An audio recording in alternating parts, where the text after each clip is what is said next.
Olá, pessoal! O Política da Semana começa a ser gravado num esquema especial por home office por conta das restrições que o coronavírus impôs à vida de todos nós. Então vamos lá? Olá, eu sou Malu Delgado e te conto aqui sobre os fatos políticos mais relevantes da semana. Do panelaço a uma quase crise diplomática com a China. E o despreparo para lidar com a Covid-19 aumenta o desgaste e o isolamento político de Jair Bolsonaro. O coronavírus obriga o sistema político brasileiro e o judiciário a mudarem drasticamente suas rotinas. Jair Bolsonaro está pagando um preço pelo descaso inicial com que tratou a disseminação do coronavírus no Brasil. No dia 17, terça-feira, o Brasil presenciou o primeiro panelaço contra o presidente em várias capitais do país, sendo que a insatisfação chegou a alguns locais conhecidos como um reduto do bolsonarismo, como, por exemplo, no bairro Barra, no Rio, onde Bolsonaro tem até uma casa. Em São Paulo, em alguns bairros como Brooklyn, Campo Belo, Vila Olímpia e Moema, o panelaço também ocorreu. E no dia 18, quarta-feira, as panelas voltaram a fazer barulho. Os aliados do presidente correram para convocar um panelaço a favor do governo. Mas não vi esses dois órgãos de imprensa, como deve ter mais com toda certeza, falando que também corre nas mídias sociais um panelaço às 21 horas favorável ao governo Jair Bolsonaro. O país está assustado, as pessoas em isolamento domiciliar, o coronavírus se dissemina pelo Brasil e a sensação geral é que o presidente não lidera o país num momento de gravíssima crise na saúde pública e na economia. E na lógica bolsonarista de quanto mais conflito melhor, o deputado federal Eduardo Bolsonaro resolveu culpar a China pela disseminação do vírus. Em um post nas redes sociais, Eduardo Bolsonaro disse que a China provocou a disseminação da doença. A embaixada da China no Brasil reagiu. Por muito pouco, Eduardo não provocou uma enorme crise diplomática. A Câmara e o Senado rapidamente tentaram restabelecer as boas relações diplomáticas com a China. E lembrando aqui, a China é o maior comprador do agronegócio brasileiro e também é o país que ofereceu a principal ajuda ao Brasil no combate à Covid-19.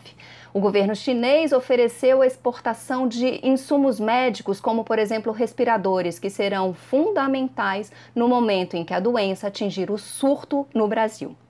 O vice-presidente da República, Hamilton Mourão, deu a entender que o que o parlamentar diz não tem importância e só tem algum eco por causa do seu sobrenome. Se ele se chamasse, por exemplo, Eduardo Bananinha, disse Mourão, as falas do deputado não teriam nenhuma repercussão.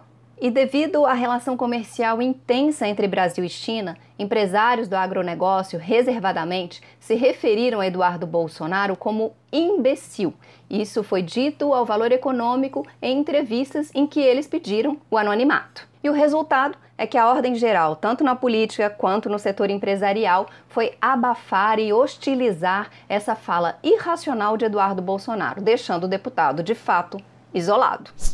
E na quarta-feira, dia 18, o governo federal decretou calamidade pública no país. Isso significa que a partir de agora a meta fiscal poderá ser revista. Na prática, o país fica liberado para gastar mais, para investir em saúde nesse momento de gravíssima crise. Medidas têm sido divulgadas diariamente pelo Ministério da Economia para tentar minimizar o drástico efeito do coronavírus no Brasil. Há vários questionamentos sobre como os mais vulneráveis, como os trabalhadores informais e a população de rua, irão enfrentar a doença. O governo forneceu algumas respostas, como o voucher para os trabalhadores informais e a possibilidade de redução de salário e jornada para algumas empresas evitarem demissões em massa.